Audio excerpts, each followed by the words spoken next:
തൃശ്ശൂർ പൂരത്തിന് ഒരു പക്ഷേ 225 230 വർഷത്തെ പഴക്കമേ ഉണ്ടാവുള്ളൂ എന്ന് വരാം. പക്ഷേ വടക്കുംനാഥൻ ക്ഷേത്രത്തിൻ്റെ പൗരാണികത എന്ന് പറയുന്നത് അതിനേക്കാളൊക്കെ എത്രയോ മുന്നേ ഉള്ളതാണ്, എത്രയോ പുരാതനമാണ്. നൂറ്റാണ്ടുകളെന്നോ സഹസ്രാബ്ദങ്ങളെന്നോ വിശേഷിപ്പിക്കാവുന്ന ഒരു അമ്പലം. ഇതിൻ്റെ പടിഞ്ഞാറേ ഗോപുരമാണിത്. ഈ ഗോപുരം വഴിയാണ് ഭക്തർ അകത്തേക്ക് പോകുന്നതും പുറത്തേക്ക് വരുന്നതും. ഈ ഗോപുരത്തിനുള്ളിലാണ് പാറമേക്കാവുകാരുടെ പൂരത്തിൻ്റെ പ്രധാന മേളം നടക്കുന്നത്, ഇലഞ്ഞിത്തറ മേളം. അത് അതിൻ്റെ ഉള്ളിൽ ഒരു ഇലഞ്ഞിത്തൈ ഉണ്ട്, അതിന് മുന്നിലാണ് ഇലഞ്ഞിത്തറ മേളം. ഈ ഗോപുരത്തിന് പുറത്ത് വെച്ചാണ് തിരുവമ്പാടിക്കാർ അവരുടെ മേളം അവസാനിപ്പിക്കുന്നത്.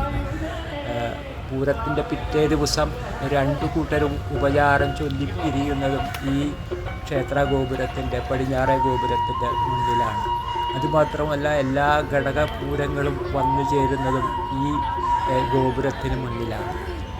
പൂരത്തെക്കാളൊക്കെ എത്രയോ പഴക്കമുള്ള, അല്ലെങ്കിൽ അനവധി പേർക്ക് ദർശനം നൽകുന്ന ഈ സ്ഥലം, ഈ പുണ്യസ്ഥലം അതിനേക്കാൾ ഉപരിയായി വേറൊന്നും വിശേഷിപ്പിക്കാനില്ല.